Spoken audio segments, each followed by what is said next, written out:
He is such an expert in his field. He's going to transform the way you think about yourself, the people around you, your clients. So I'd like you all to give a warm welcome to Bill Sterile. Thank you. Thank you. Thank you.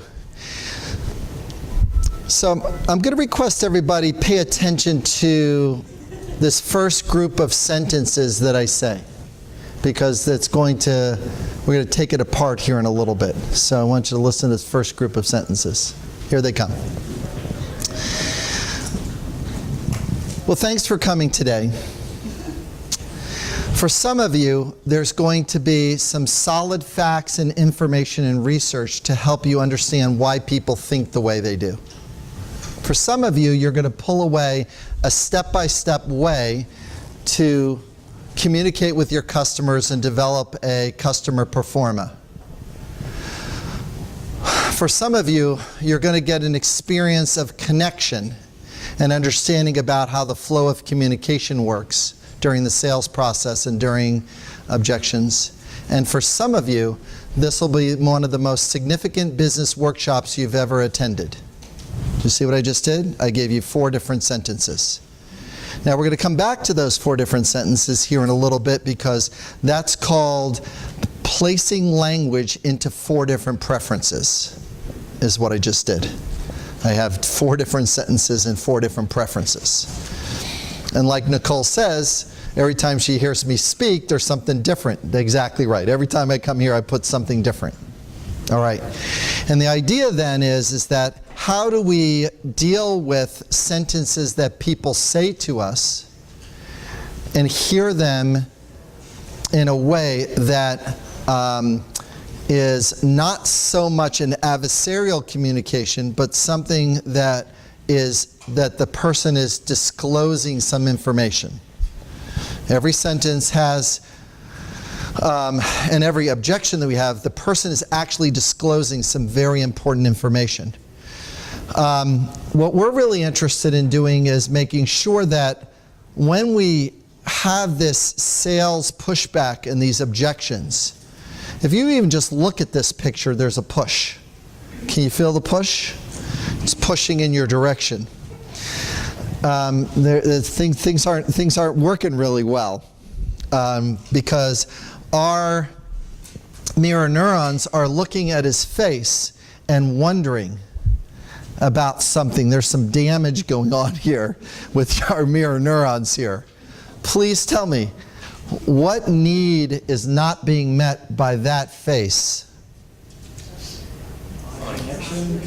Connection, trust. Everybody see what's authenticity, right? Honesty. Excellent. So we're getting impacted, and we're getting some physiology pushback, and we're feeling there's a feeling that's being cultivated inside our body. There's 297 neuropeptides in the body. These molecules of emotion shift from moment to moment. As soon as the need for trust is not met,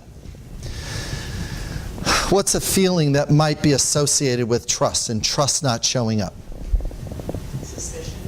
You'll feel suspicious. Doubtful. Anxious. Well done. And how about if the need for truth is not being met? How would that shift your emotions? What would be the feeling that shows up there? Huh? The need for honesty is not met, so there's truth and honesty.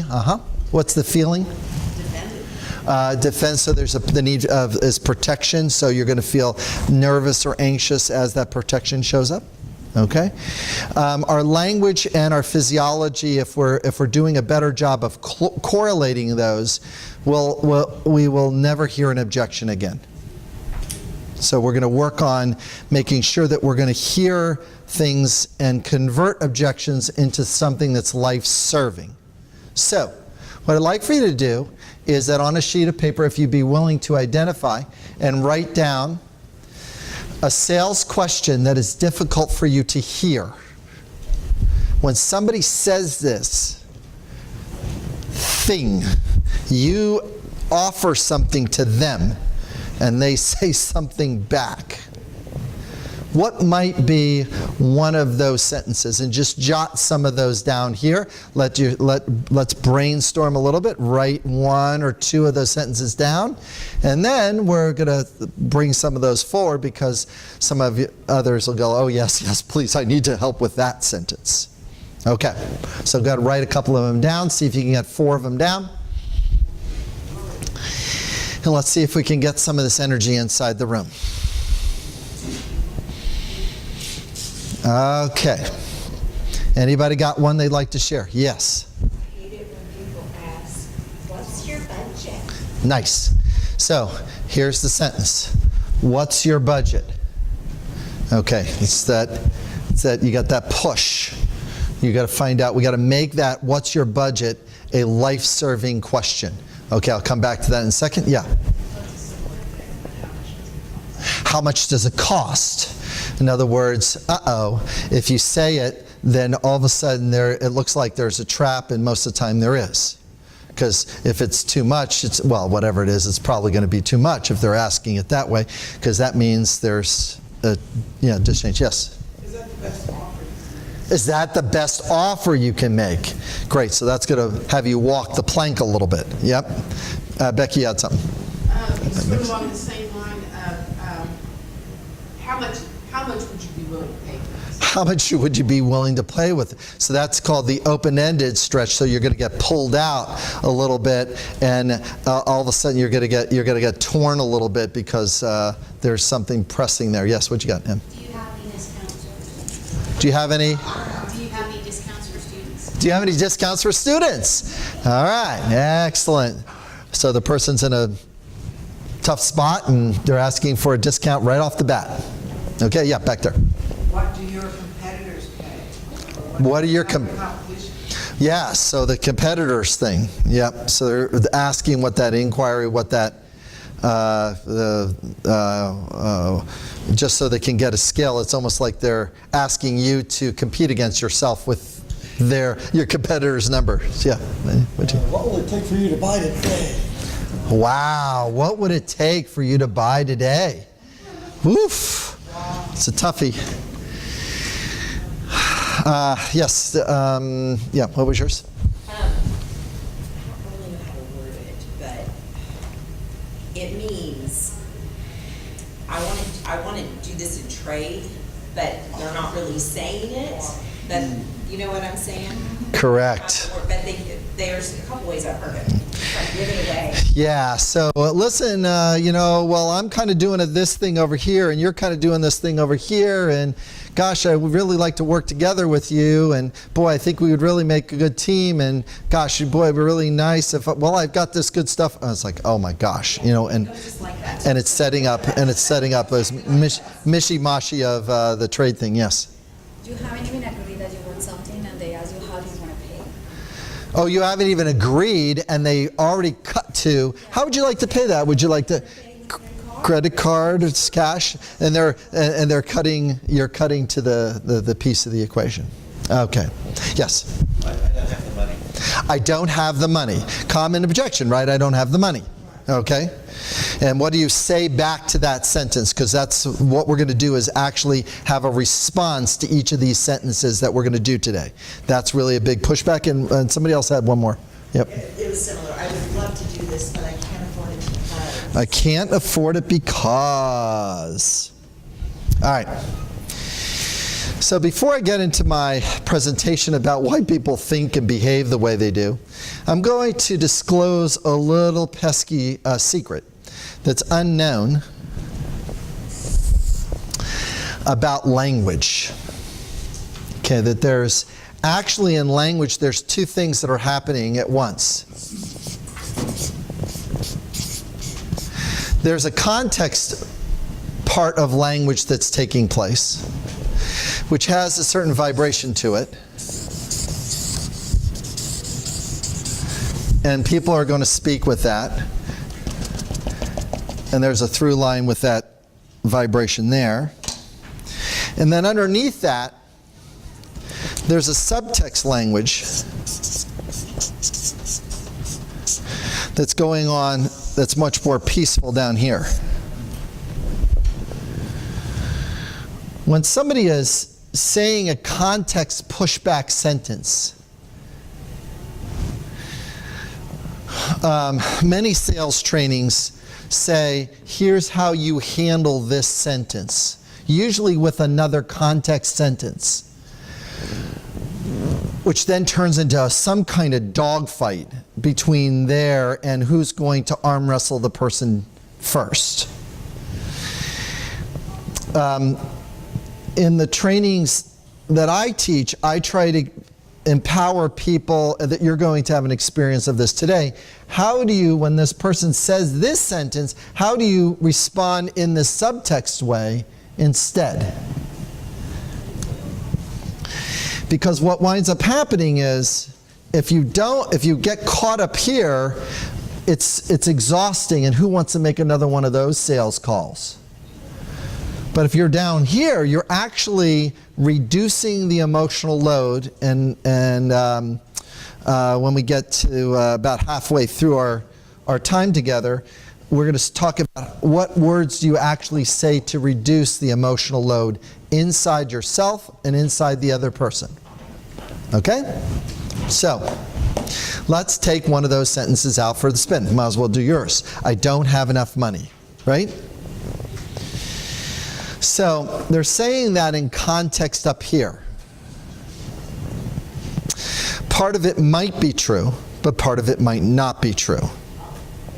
We don't necessarily know at this moment of the field of time, but they're giving us this sentence called the no money sentence. So let's be compassionate to it. So they're feeling, how would this person feeling, I have no money? What's this feeling word over here? What would you say? How are they feeling when they say, I don't have any money? Bad. Bad? Okay, bad. And any other one? Humble. Some pressure? Disappointed? Sad? Okay. Sad. Powerless. Helpless. Okay, so now I've got a couple of those. Sad, discouraged, helpless. Feel powerful. Maybe they do have the money, but they're saying they don't. Yes. Yeah, usually that person will try to spin it up and try to get their need for respect met. But in this case, yes, they might do that. It's like, well, I just don't have money for this. And because they're not really in touch with that. But let's just go with the helpless, sad, discouraged person. Now, these are feeling words. Feeling words operate in the subtext world. But what causes those is going to be a set of needs. So, when the person says, I don't have money, because this is a pushback all of us have heard, right? I don't have money. What are they not really in touch with? What are they struggling with? The value. So I got value as a problem. They might be budget, which has to do with choice. See, he gave me a budget is a context word. Choice is a need word, which is a priority. So there's words that sit up here in context land, and we want to drag them down to subtext land. So the need for choice. Why? Because they can choose to not waste money over there and spend it on you. Just saying. Okay? Yes? And a lot of times, they need more information. The need for information might be there. When they say they don't have money, they're stuck with value. They're having trouble there. They're struggling there. But a lot of times when they said there might be some form of stability that might be the problem. And the one that they really struggle with is this one. Yes, one more. And the person who's selling to them hasn't made the pain great enough to justify the cost yet. You could escalate pain then you're going to get a really crappy customer at the back end if you escalate the pain too much. But let's work off this pain, because now all of a sudden they might be in a place of protection. Does that make sense? And there's one other one that I most certainly need to get out here. Yes? I was wondering about if they might feel a sense of resentment. Resentment is a feeling word. And then the resentment is going to be maybe the need. Yes? Worthiness. What? Worthiness. Worthiness. Notice that actually went with the resentment, was worthy, right? The one that I have swimming around in my brain is the need for trust. That one is actually causing the reason why they have no money. They don't trust the value or themselves to say yes, because they've spent money on this before and they failed and they don't want to do it again. Yes, and that's where, because their worth, they didn't become a very good delimiter. Now, we've got to now take this thing out for a spin a little bit, because people say resistant sentences because about how they're wired. So let's figure out how people are wired a little bit and take a look at the three components that wire people's brains up the way they do. All of you have these same wirings, because we're going to measure all those in a second here. Okay, first wiring we have is, why do people think the way they do? The second wiring that we have is, why people behave the way they do. And the third piece of wiring that people have is a person's beliefs based on their fixed thoughts. All right, I said a lot in a short amount of time. So, without a great dissertation taking place, I'm going to avoid the dissertation is what I'm saying here, is thinking is a preference-based issue. And I'm going to prove that here in a second. Behavior is a needs issue. Needs cause behavior, and needs cause feelings. Okay? Needs cause behavior, and needs cause feelings. So I'm going to take that out for a spin in about 20 minutes here. Okay.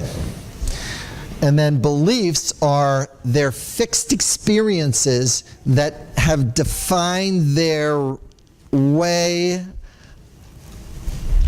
of behavior based on the past. So, if I'm 12 years old and my need for fairness wasn't met by what my friend said or did, and I'm ruminating about fairness, I will bring that 12-year-old mindset into this sales moment. Does that make sense? All of us said that's called time traveling. All of us time travel to when this belief got set up and is reinvigorating the need for fairness that wasn't met. Or it could be the need for respect, or it could be the need for support, or it could be the need for trust. So, what we're going to do here in this time that we have together is try to tether out two of these three things up here. We're going to tether out thinking, and we're going to tether out behavior. All right. You ready to go on the roller coaster ride? Because I'm about ready to run. Okay. All right. Each of you inside this room thinks very, very differently. But there are some measurable pieces. I got the fortune to study with a mentor. His name's Ned Herman. He worked at General Electric and developed this thinking style profile. Some of you have studied with different people that have different profiles, whether it's the Enneagram, Myers-Briggs, DISC, Insights. Oh my God, I can name like a dozen right now. Okay, I'm not going to spend a ton of time on this because there's all these different models out there that you've experienced. But I am going to spend time on assessing everybody in the short amount of time. All right. There are 4 different quadrants in here. So let's do the fast version of this. What I'd like everybody to do, can I get some help to hand these out? What I'd like for you to do is to take out these cards out of this envelope that is being handed out. And I'm going to have you write down a couple of things on the top of these cards so I can go faster. Please take the blue card out. And what I'd like for you to do on top of the blue card is write CFO, CTO, Chief Technical Officer, Engineer, lawyers, doctors. Is everybody clear about this? These are folks that are thinking in this logical and analytical way. Take the green card out. Top of the green card, write COO, Production Manager,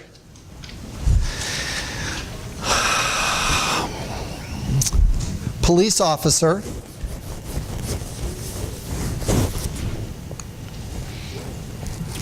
Drill Sergeant. Okay, let's go to the red card. CFO, the blue card it was CFO. On the green card it's COO, Chief Operations Officer. Okay, so on the red card write down VP of Sales, VP of Human Resources, social worker, teacher.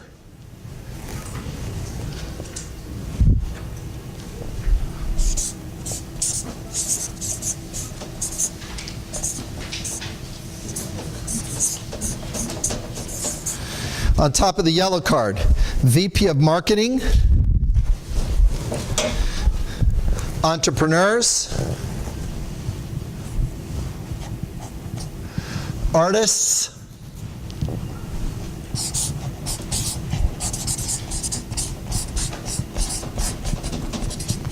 research and development.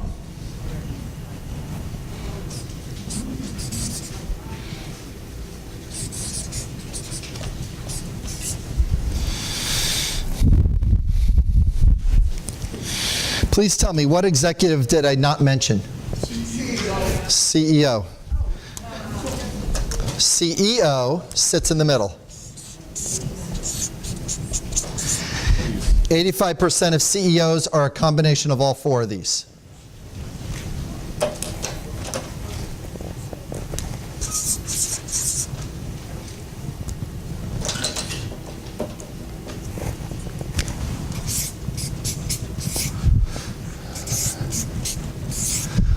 What has just happened here in this room with these cards and these role descriptions? What just happened in here? What did I just do for everybody in here? What?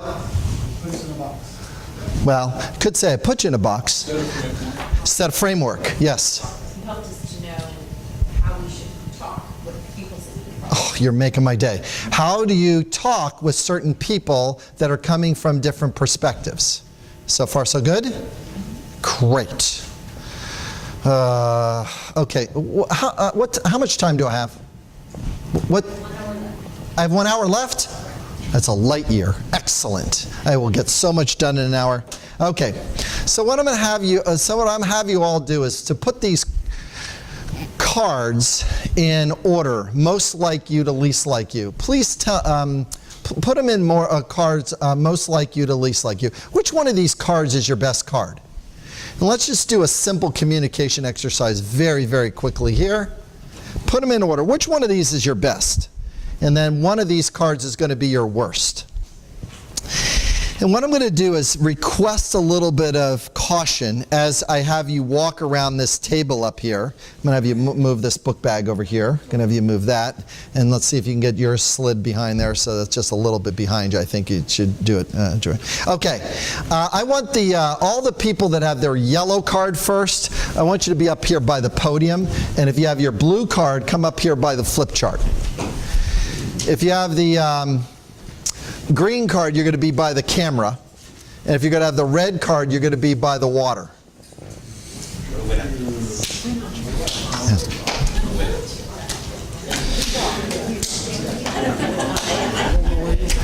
Excellent. In between, red. Whenever I do this, I'm between blue and green, but I'm heavier blue generally. Do you, when you do your, yeah, blue. Where's yellow? Yellow. Okay. Where was blue? Up there. Red's over there. Thank you. Okay, you ready? Which way? Back in the middle. Between what card and what card? What's your education? Where are you trained? Doctor. Why don't you start up there in blue? Do you do a to-do list? Do you do a to-do list the day with bullets or numbers? Bullets. You're blue first. I'll show you why in a second. It's a funny question, but it works. Yeah, that means you're going yellow second. All right.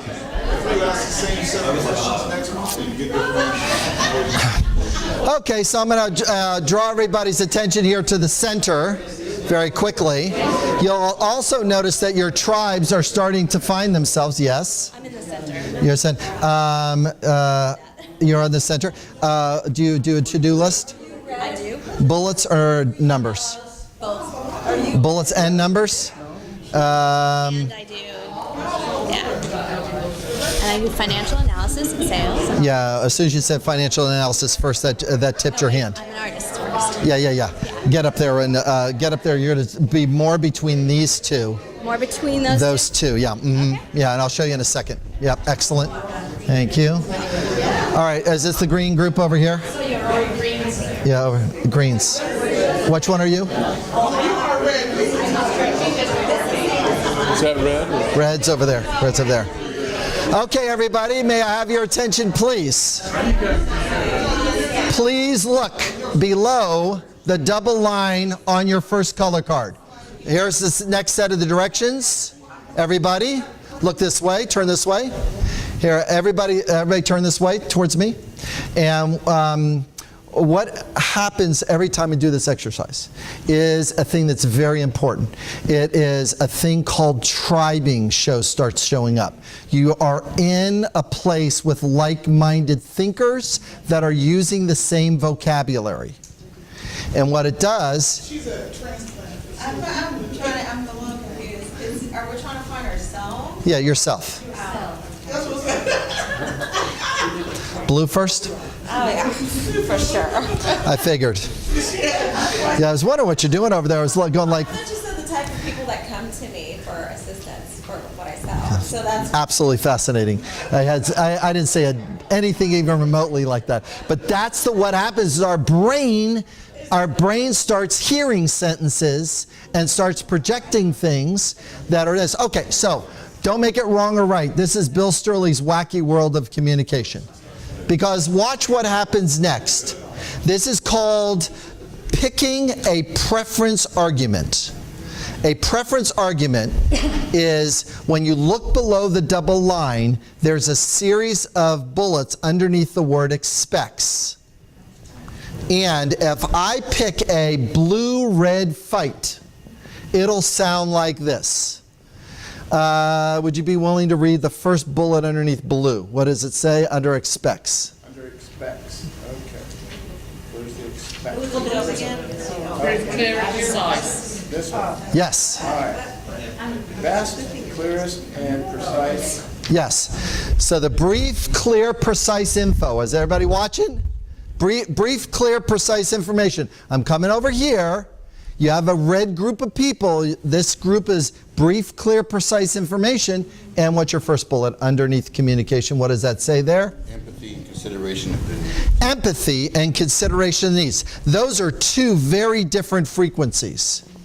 This frequency is more like, no sentences over 7 words, please, and I want to problem solve something. Is everybody clear about that?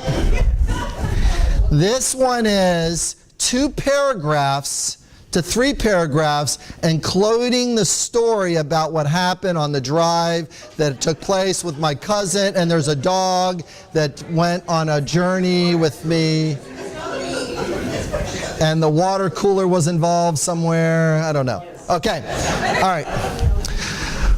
Brief, clear, precise information, materials that are direct to the point, well-articulated ideas in a logical format is very different then empathy and consideration of a person's needs, and involvement with others. Does that make, what's that? There's no crime. There's no crying in Blue Land. Wow. See how it works?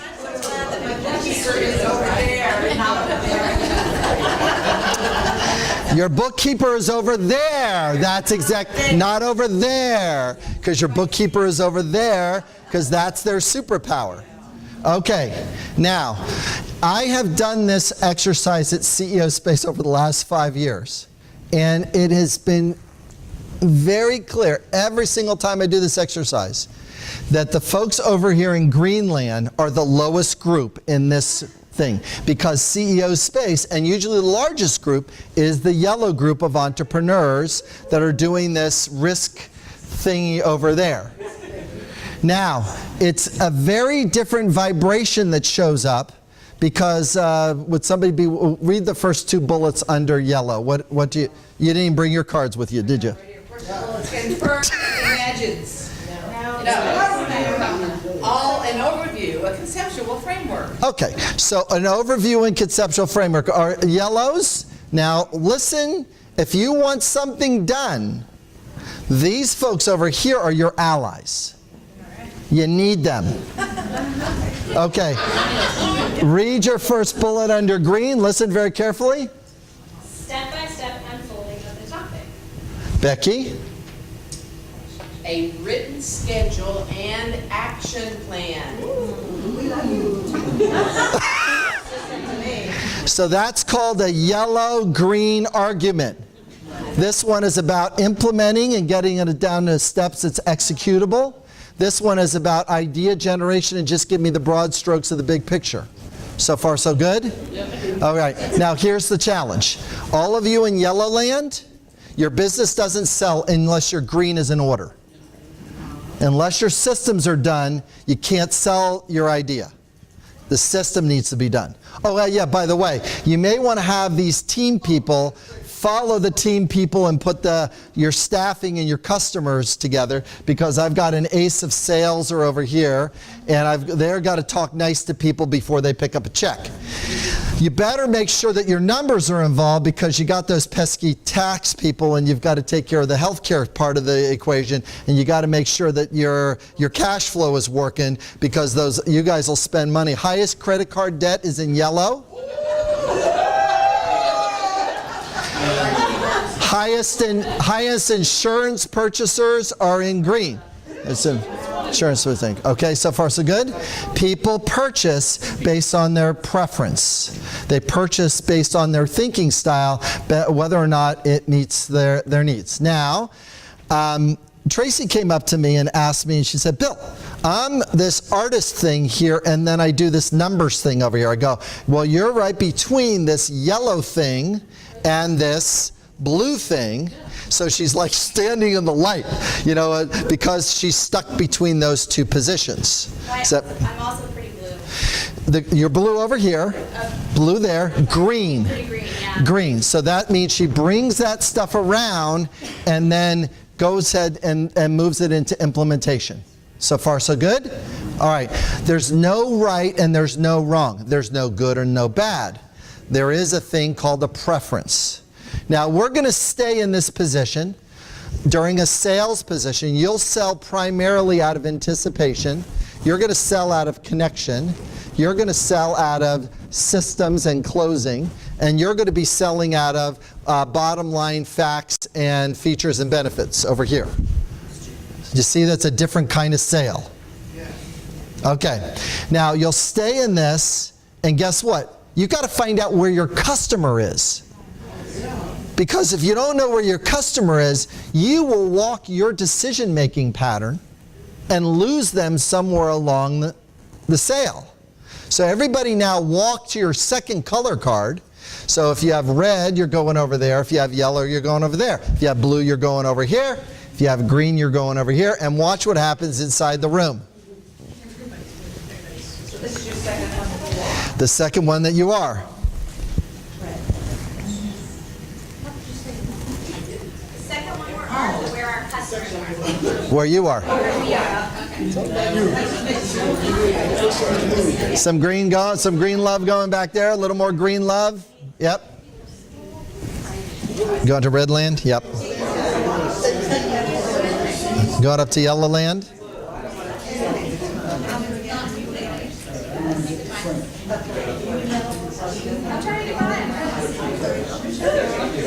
Woo, woo, woo, woo. Okay.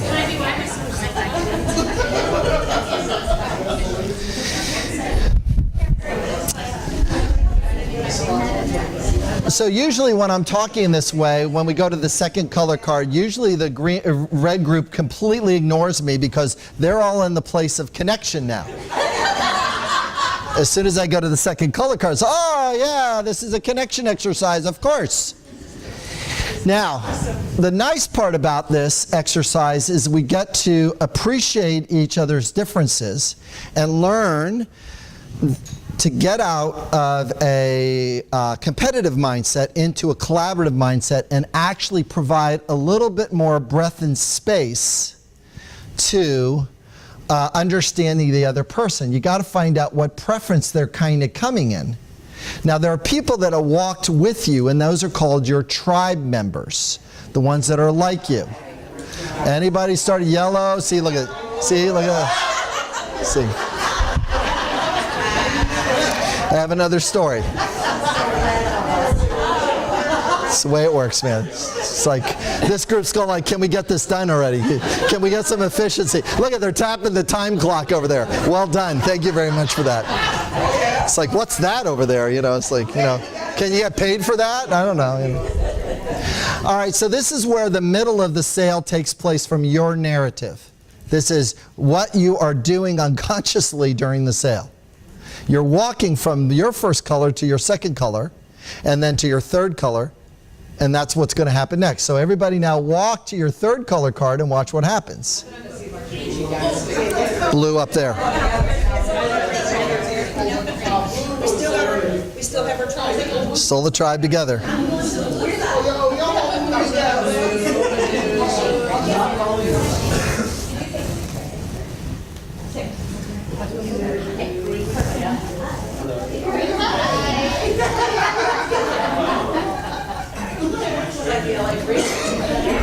Like an LA freeway. That's very funny. Okay, excellent. Going to green.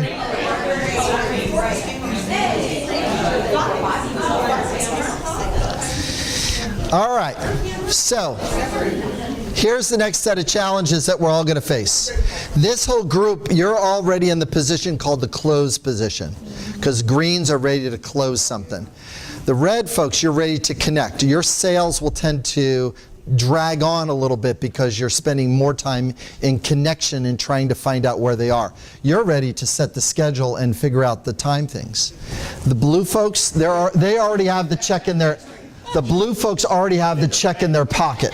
Nice. At this point. So they're ready to put the check in.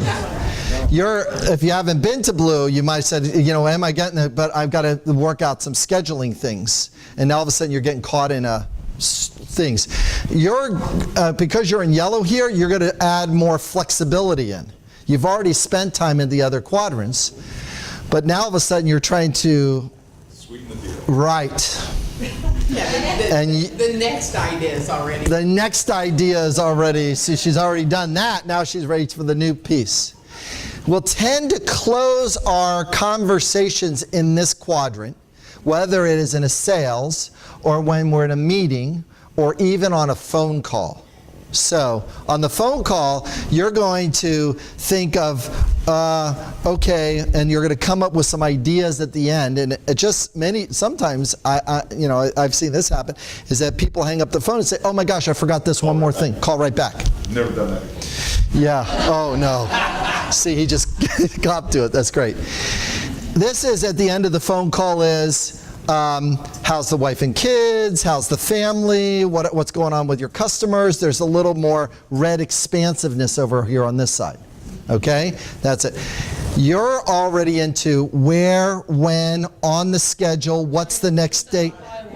That's right, by the numbers things. You're going right after that. Okay? Now you're ready into schedule world. Reds, be careful over there because watch what happens over here. On blue, it might sound like this. Yeah, got it, click. You're going to tend to close or get too quick because you've already been to these other things and you're ready for actually a bottom line decision. And you might get off the phone going with a click, and meanwhile they're about ready to tell the story about their cat or what the funny thing happened with their kid. They might need a moment of connection or two. There's nothing wrong here. There is something situational that's going on inside the person's preference. So far, so good. Everybody hold up your last color card, the one we have not walked to yet. This card is called your kryptonite card. Your kryptonite card will melt your brain if you have to do too much of it. It's also the person that you might be dating or married to. Or divorced from. Or divorced from. I have a question. We were 5 of us went to all the quadrants together. Could we work together? That's a tribe. You'll start competing on the similar ways that you're thinking about things. So that can be a collaborative if you're in the same department or whatever. It could work out, okay. But what you're doing is whatever the last color card is the one you're not getting to, and that's called the flat tire moment. It's ka-clump. I am missing that last thing. It's a thing that I don't get to. It's the last thing on the list. Okay? There's nothing wrong or right, but there most certainly is a situational consequence. Okay? So far, so good? Yeah. You didn't know this was going to be a relationship workshop all of a sudden. But it is a part of sales and how sales work with people. Okay? All right, everybody have a seat. Figure out what your buyer wants. They're like, all right. That's the question I want to hear. That's exactly what we need to know. Paying attention. And there's a certain kind of attention that we need to spend. All right. Yes. And came with different results, but it's always been questioning your peers and the people you work closely with on yourself to analyze you for these things.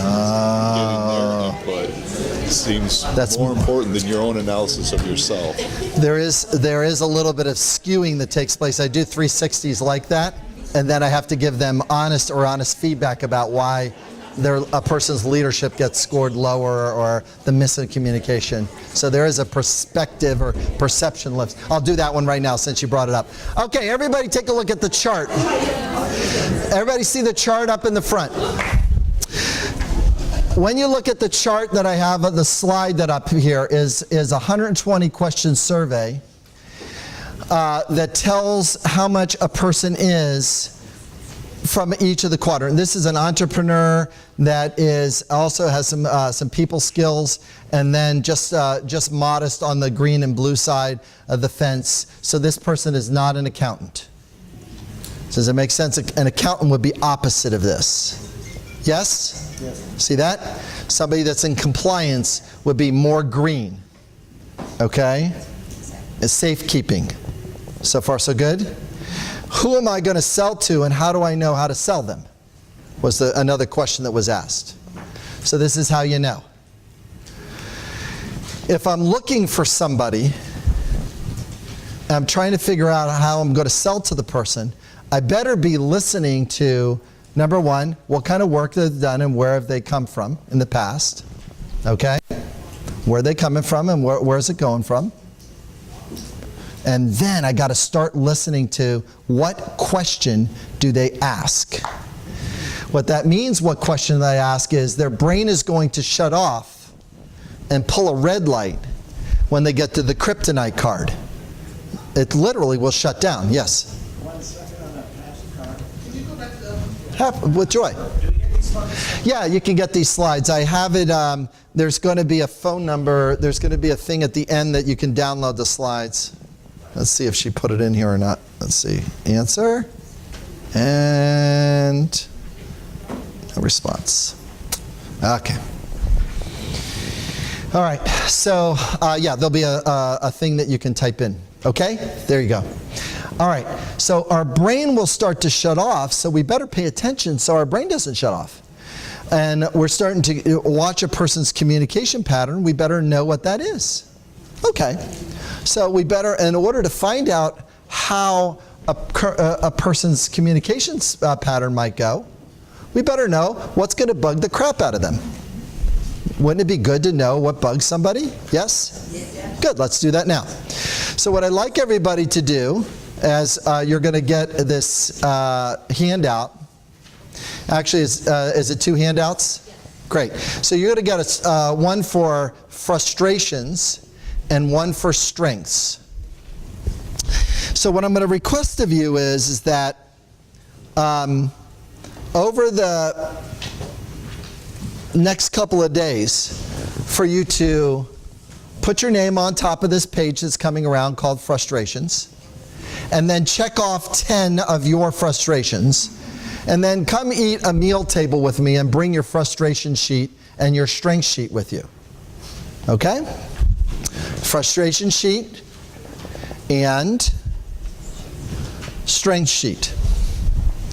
You'll also notice that inside your envelope, there were some dots in there. You also could take your dots and put them on your name tag. Take the dots and put them on your name tag from your strength to your kryptonite. So I start with yellow. I'm an innovative consultant. I do red because I really like the training and the interpersonal work. I do coaching. And then I do green. I help me and my clients organize things so it works better for them. And then blue, if I remember, I'll pick up a check. Because I forget to do that. Right, Steve? Steve works my numbers. He goes, yes, Bill, you do forget to pick up checks. You know that 90 days, you may want to, rein some of those clients in a little bit. Oh yeah, I better do that. It's important, cash flow. All right.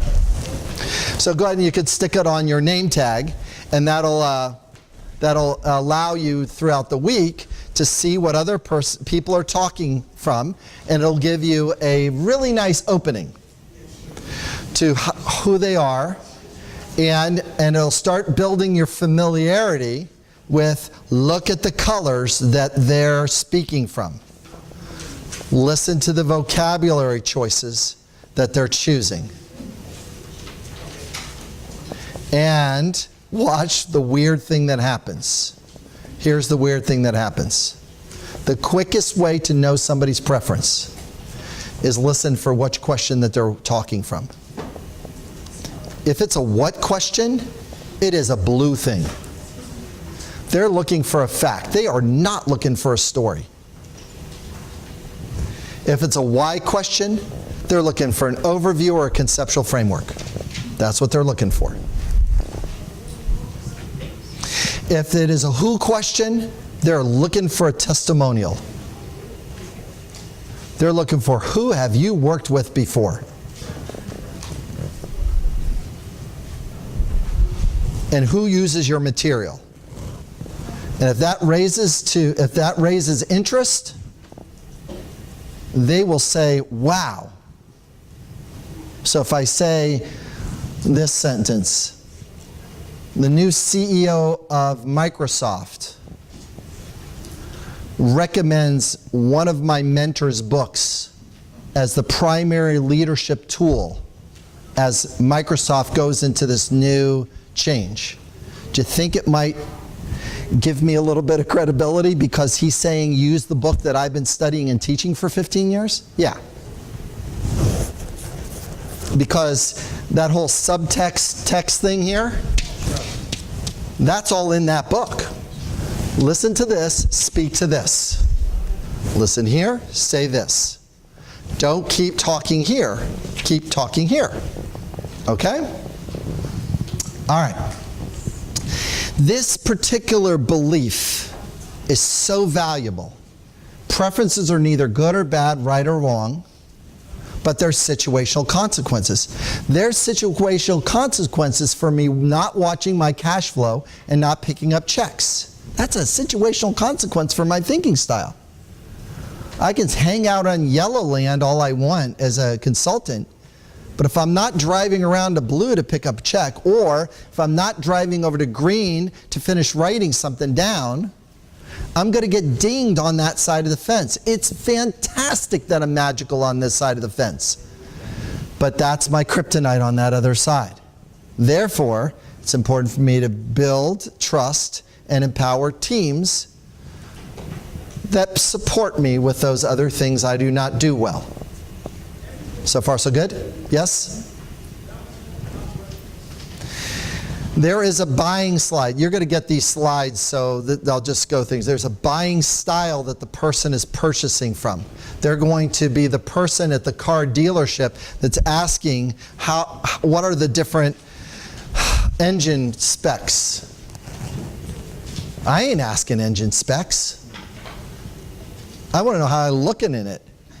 How does it appear? How does it look? Do I want to keep approaching this car the way it looks? They're lucky if I get a chance to change the oil, maybe. I'm not looking at the inside of the engine because it's not my preference. All right, so far so good? This thing is, how is the safety of that car? Here's how I'm going to use that car in my family. See the difference? If I'm thinking this way, I'm buying from a family or from a friend place. I'm buying from a visual place. That's a different purchase. So just by you taking these strengths and taking these preferences, strengths and frustrations, and having these color cards is the first beginning for you getting used to a multiple narrative. Because the person will open their mouth and start using vocabulary that's right in alignment with the narrative. It's a little wacky. It is. We were eating lunch today, earlier, and you gave me a red sentence first, then a yellow sentence next, and then you gave me a blue sentence. You know, the bottom line is, you literally talked off my slide. I'm not sitting with you. Yeah, it gets a little wacky, and Bill Sterling was like, how the heck did you know that? How did you know what argument and how that argument went and how it was going to... Because these things are natural tension. And the idea is to appreciate the differences. Now, we'll talk about the other conflicts that show up, but this one is non-arguable. Don't even go down the, what's wrong with you for not being green? The answer is, you're not green. I need to navigate around that. I need to hire it in. I need to delegate it. I need to put somebody else in green because I'm not that. And I'm going to stop beating you up for not being that. 2. I heard a yes there. That would sound like a relationship. It's a red. Yes, stop beating me up for being a red. Right. Thank you very much. You're a master networker that has the ability to connect and be able to see how relationships work together to leverage people's strengths in a team. Is that correct? Absolutely. Did you see how she claimed that space of the worth piece came right in there? Right there. What's that? I own it. That is my strength. That's your strength. Just stick with it, Just stick right in that place. All right. A person's preference and a person's team, you can see how this would work with team analysis. I can spot a team who's missing in an organization as quick as anybody. All right. How are you going to sell? Remember, we talked about your sell decision-making process. Convincing is here. Closing is here. These are the ones that do really well with small little closes. This one works better with a connection. Tell me about, how are you going to use the car? What's it going to look like? And let the person walk themselves into the sale. Anticipate. What is that tension there of anticipation? We're going to talk about the necessity of anticipation here in a few moments. All right, so far so good? All right, big belief slide. It is not personal. It is preference. Ready? Repeat after me. It is not personal. Go. It's preference. Okay, get your molecules used to it. inside your body. It's not personal. It's a preference. I happen to be a little more yellow. The other person's more green. I need to work on my messaging between yellow and green.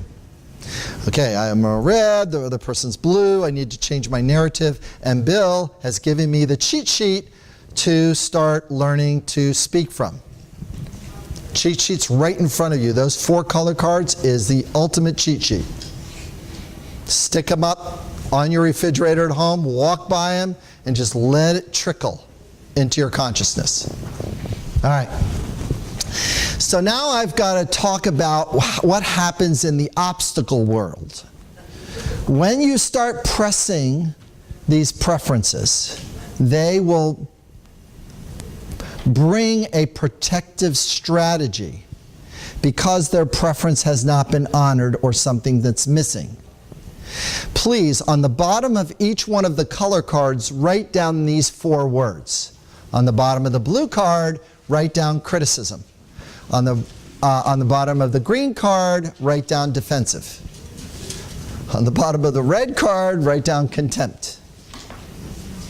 Contempt. This makes me sick. You don't love me anymore. You're not really honoring the relationship. You don't care. Do you? Those are all contempt sentences. You can see I can run this narrative, not bad. Withdraw sentence. I'm out of here. Whatever. And if you want to put one next to withdraw, the word stonewalling is also there. Okay, as a part of withdrawing. Any of you that have teenagers that are yellow, they will stonewall. Give you a head nod and go whatever. Is that the same thing as like people being passive aggressive? Yeah, the passive aggressive label keeps them showing up the same way. But if notice I gave you a different frame to have this in. Now let me say it one more time so everybody sees this. These are protective strategies. Everybody wants protection, right? Whether it's tragic or life-serving, protection is still valued. Notice the difference? Tragic or life-serving, because somebody can be protecting and they need to break through. Guess what? There's still protection. So defensive is not bad. Criticism is not bad. Contempt is not bad. Withdrawal is not bad. It's just not very life-serving. Ooh, okay. Statistically, it's even between men and women between yellow and green. It's even. But between blue and red, there's a difference between men and women.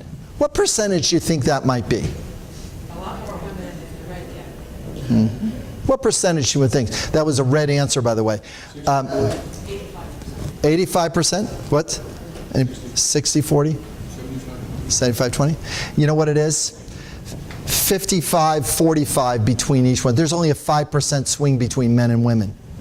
And we've been culturally indoctrinated in that men are less this and more that. So there's a lot of women getting underpaid in blue because of that cultural narrative. I got 3 head nods going like, damn right. See, she's going like, oh my gosh. Because they don't see you that way, so they're not going to pay you that way. God. Yeah. Just go through withdrawal. Yes, withdrawal. Withdrawal is, it's a protective strategy, and the person's going to do this. Let me do it this way. The danger, perceived danger, real or imagined, is over there. They're going to go like this to try to get overview and try to get distance because they're looking for perspective about a way out of the conflict, and they're withdrawing. These are people that don't send you an email back. That's a withdrawal or a stonewall because they have too much coming in at once, and they try to back up to, and they want to work, but they just like shut down. Also be called avoidance. Avoidance is the label. Withdraw is the strategy. And it's a protective strategy. If you call it avoidance, guess what? You draw more of those kinds of people in. We've got to be careful. Our language will actually draw people to us that we don't want. Ruh-roh. Okay, so you got to really watch that. Yes? So if they were drawing like that, yes. They're not wanting more details. No. No. They're wanting the big picture. Right. Back out a minute and remember that overall, this is to get... They will step right back, right there, as soon as you paint the bigger picture. And that same thing with the defensiveness is that I don't have the details I can trust. Now, you step in there, defensiveness falls apart. It has to. So what's the other Criticism is they want accuracy on facts. Okay. Oh my gosh. How many people have blue as your first color card? I want to solve a big mystery for you. Okay, you ready for this? Here's the mystery. There's two words. Criticism and critical. All you blues are going to know what I'm going to mean here. Watch this. Critical means accuracy with facts and information. Criticism is there's something wrong with you because you did not give me the right information. Something wrong. The reds, the yellows, and the greens don't know the difference between those two definitions. So sometimes you blues have been critical by giving an accurate piece of information, and there's people in the room thinking it's criticism. My wife does it all the time. I'm just trying to help. That's why I wrote that card earlier. I need help. I need help to do her. She's a horrible red. A horrible red? Say, I have a fresh perspective. Say that back to me. I have a fresh perspective. That there's two definitions. That my wife has collapsed. My wife has collapsed, and I need to help her understand. I know that was horrible. I did that on purpose. Just it's not that bad. Just my request is just saying we need clarity about what my intention is. Say that back to me. We need clarity about what my intention is. Your intention. Your intention. Your intention is to contribute. Absolutely. Is everybody clear about that? Yes. Well done. But if you have two engineers that are working together. Yeah, you're going to argue on the fact and accuracy of, and just go, oh my gosh, yeah. There you go. There you go. All day. You had to find conflict somehow, right? There you go. All right, so the first part of this workshop that I wanted to do is I wanted to go from this position to this position. Head nods is everybody clear that before this you had some kind of barriers here, and after, like at this part of the section, you can see that the walls are coming down. Head nods, yes? Okay, did I do an okay job of going from unknown to known? Yes? Okay. And did I give you some bottom line guidelines, some information about how to see sales and sales obstacles a little differently? Yes? Yes. Excellent. All right. So now we've got to deal with one pesky thing. And the pesky thing we need to deal with is emotions.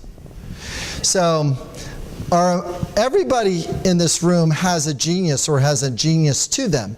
But if we judge a fish by its ability to climb a tree, we'll start believing that it's stupid. Well, greens don't necessarily need to have that experience of yellow. They just want to implement things. So those are called collaborative experiences. We want to get our teams, and during the sales process, to have a collaborative experience of listening and supporting each other to see if our product or service is a fit for the other person. In order to do that, we've actually got to manage emotions a little bit differently. As I started the workshop a little bit, I wanted to start you right off the bat with saying, here's the context. I don't have the money. It's saying this one. I'm feeling discouraged and sad and helpless. I don't know how to get value. I don't know how to trust myself. I don't know how to make choices. That's what it's saying underneath I don't have money. Because all of us know if the value rises to above the price point, the purchase is easy. Right? But getting that value to show up, we need to do something.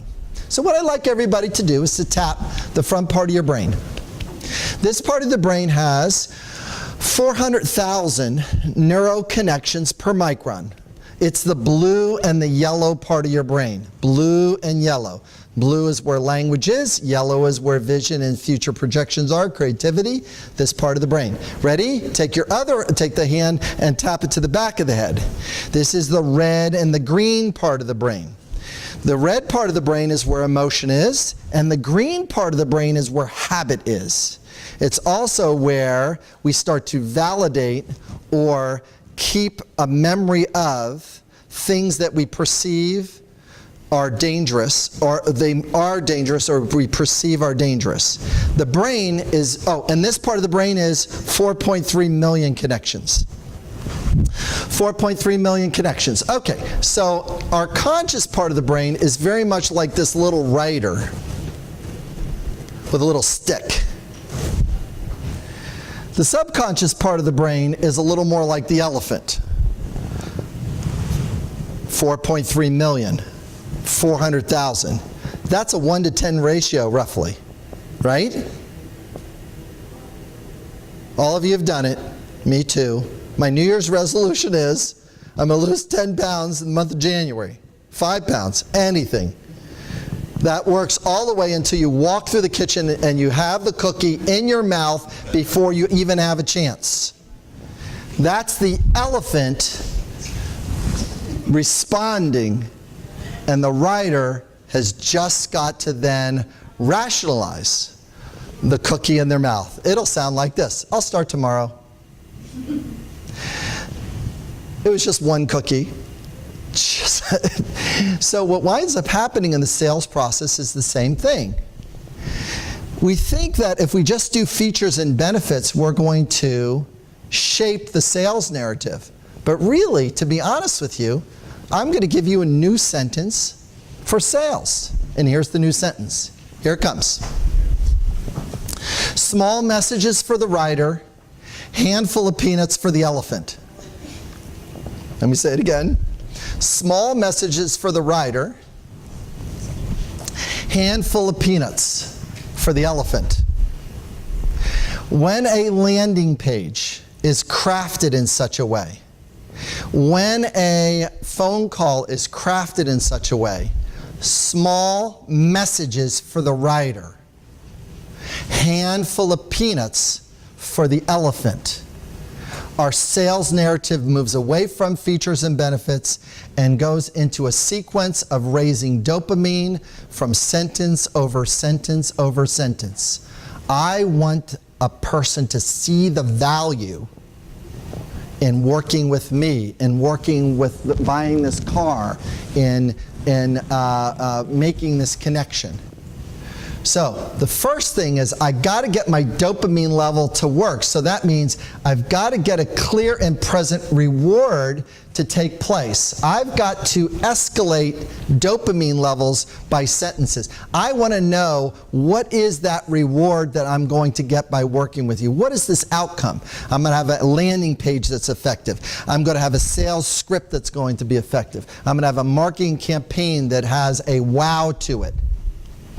I want to get that dopamine level up so that I need to have a language of engagement. I need to speak and provide specific acknowledgement and recognitions.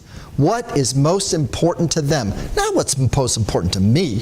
What's most important to them? What need of theirs is most valuable? Yes? So if I was selling a system to make money, I would say this will have you free time to go to the beach, to ride your horses. Am I playing into the benefits of having a way to make money? So what you just did was solve the problem. You gave the answer. My request is don't give them the answer. Say, what would a couple extra bucks do? What would you do with a couple extra bucks? They may come up with the same list you do, But if you tell them, you just squash the dopamine and they went flat on you. Do not give them the answer and do not paint the picture for them. Let them paint the picture. Yes? In fact, if you can ask them, okay, this is what my clients get out of working with me. If we could do that in your business, what would that drop to your bottom line? How valuable would that be to you? And now Right. you're having them establish the value. That's correct. Then the elephant is creating a handful of peanuts inside their consciousness, not you telling them, because they'll just, if you tell them the answers, they'll head nod and not buy from you. Yes? One of my favorite questions I ask potential clients is, if we could make you as powerful in selling your expertise as you are in providing it, what would that do for your business? What would that mean in terms of increased sales for you? What would it do? Increase sales. Now, that's getting to the second part of it, because the second part of it is actually creating a physiological change to take place. And watch what happens when I do that with everybody, because we got a reward, right? But we've got to get the body's physiology to change. So what's this sentence say? Ice cream good. Now imagine a bowl in front of you with your favorite ice cream. Yell it out. Everybody yell out your ice cream. Right, a bowl. Yell it out. Come on. Get something out of your mouth. Yes, yes, right? Imagine it's there it is, right? See the bowl? Okay, grab a spoon. Okay, we're going in. Grab a spoon. It's going in, right? Now look up. Right. Okay, so even that little, now if I stayed on that a little bit, I would have had your mouth salivating, your stomach growling. Now watch what your body does this. Watch, watch, watch. Everybody look, watch. How many people feel calmer? That's called, we're better with the illusion than we are with the reality. I'd rather take something I know that tastes good, that's familiar, rather than trying to sort out the logic of this. Yes? So in terms of images on a landing page, yes. open-ended, maybe use text with compelling questions instead of an image that supposes I know what their imagined great thing is going to look like. That's correct. You've got to craft or choose the image that is most compelling to them. And not one you think that they're interested in. You want to think about, that's correct. I want it to be designed for them to see them as them. Okay? The mind fills in a reality. That's called a truth perspective. It's not the full truth. It's a truth perspective. And the problem with the mind is what we think is real may not. Our perspectives and beliefs are preventing the growth and change. It does affect our physiology all the way to the process of vision and hearing are diminished in a place of anger or furiousness or in that result. 10 minutes left? Great. All right. I've got 2 more levels of dopamine before I can get them to buy.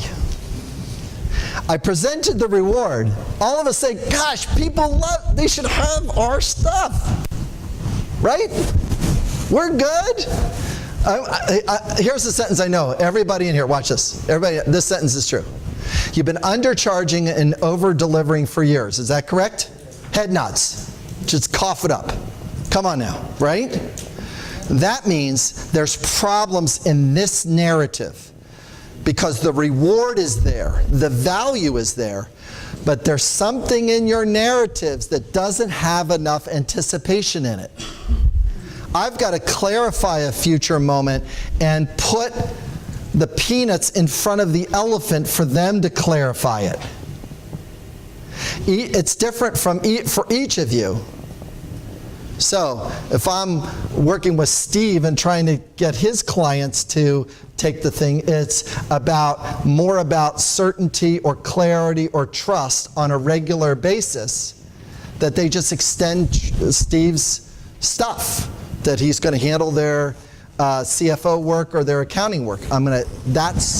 going to work, that's going to clarify a future moment. It's all I need to do is check in with Steve every 2 weeks, and I know my numbers are taken care of, and Steve's going to give me a correct in there, and then we're going to work to modify it so it fits my need. And it doesn't have to be a guarantee. The brain just needs it 51% of the time. How do we know that to be true? Remember the ice cream slide? You were good with half ice cream. Just the illusion of it, you were good. But the anticipation was, imagine it in front of you. Imagine there's a spoon. Imagine your favorite ice cream. Yell it out, yell it out. You're setting the anticipation. And I'm facilitating that. When you experience this ice cream, what would it be like? Okay, here it comes. You know, it's a Chiquita banana. Yes? They need to be able to anticipate the result or the... That's right. They're gonna build an anticipation that it's the best banana they ever had. That this money is the well spent. This money is something they can trust. That they're spending, that you will help them with the follow through. You're gonna help them get to completion. If you guarantee it, sometimes that actually falls flat because they want to be on the journey. This is an example here. This is a picture of a cell. It's a slice through of the cell. The little strands are called receptor cells, and the little molecules that are floating are called either neuropeptides or ligands. This is what I did to your body when I put the ice cream slide up, is I allowed your imagination to make molecules. You made the molecules based on your favorite ice cream and me putting a bowl in front of you with 2 scoops. You made the molecules. So we've got to, during the sales processes, to assist the customer to get out of their own way. At the meanwhile is testing them to see if they're going to be a good client for us. Anybody ever got money from somebody they regretted and like, oh my God, this person was way too much work? Yes? Show hands. Yeah. Come on now. All right. So dopamine is not about pleasure. It's about the anticipation of pleasure. The anticipation. What is it like if you were to get a stronger sales script that had these principles to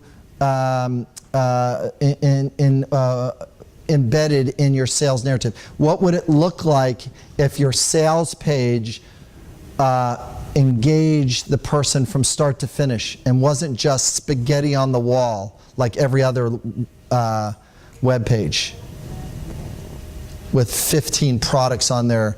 Here, and there's more. It's like you just killed the sale because you put so much on there that you now scared the crap out of my elephant.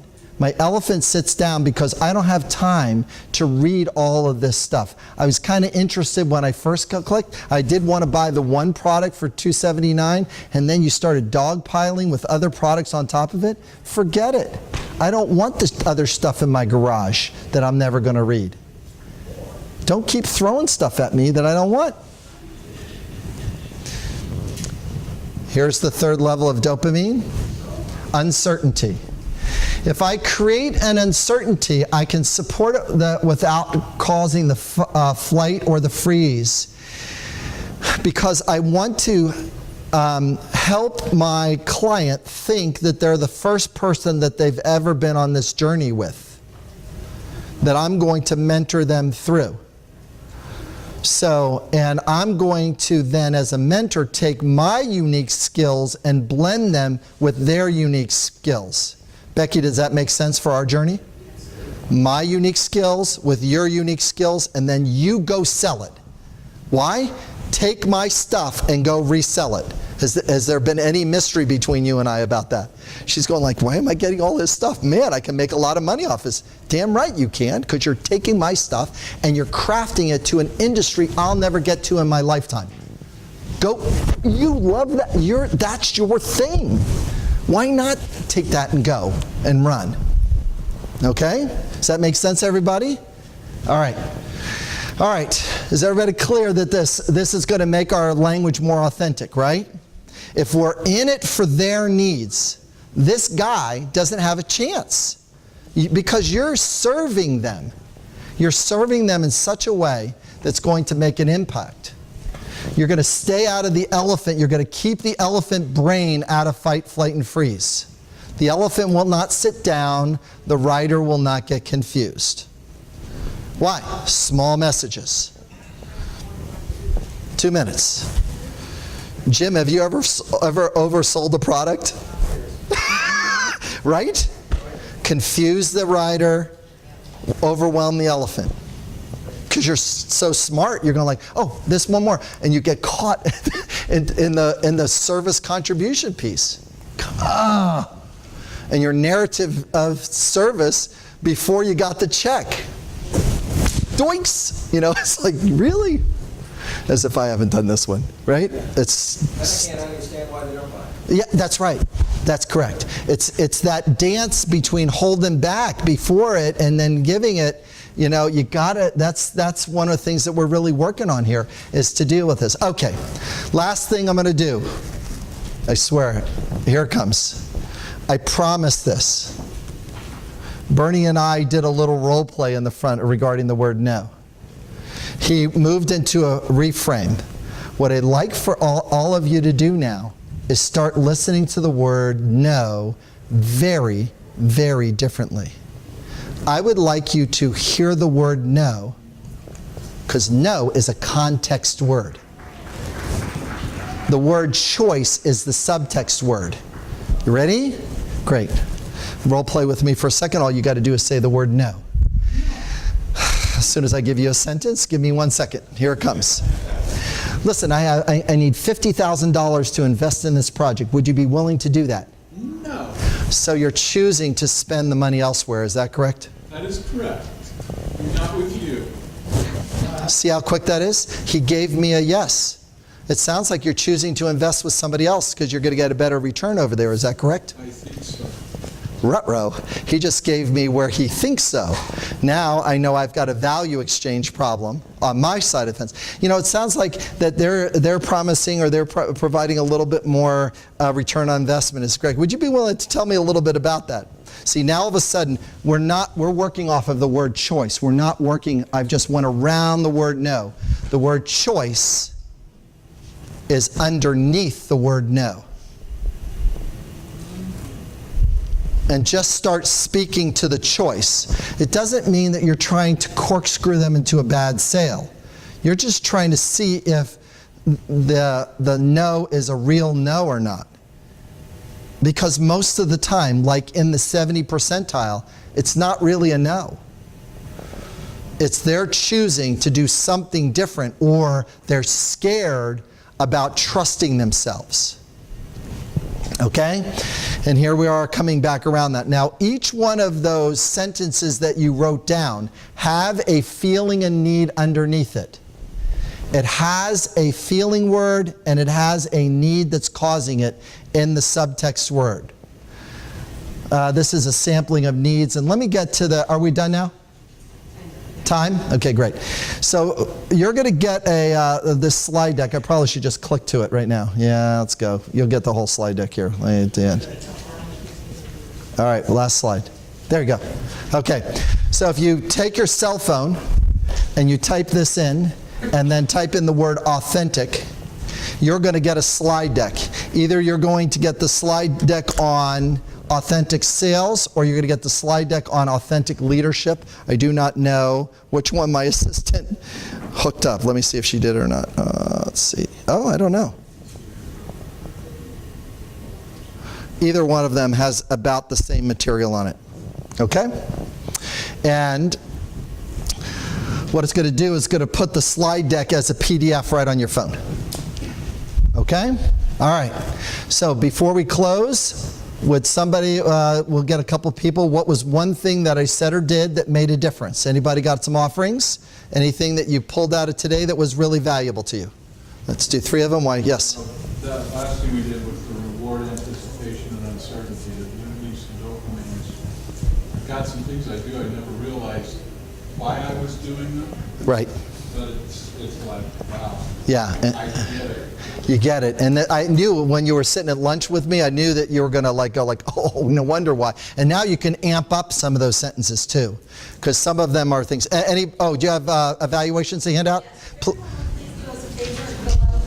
Everybody, please fill out the evaluation. Anybody else got a comment of something they learned? Yes. I'm familiar with many, many models, and this was really succinct, visual, and you're awesome.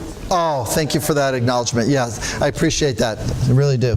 I actually took this class 3 years ago. Yes. This is my husband over here. We took it. Yes. And we actually, it helped our marriage. Talking things through and Wow. totally the opposite. You're the opposites. That's right. So that worked out well for you. Great. Marriage counseling, check. Check the box. Can I say that? Yes. See?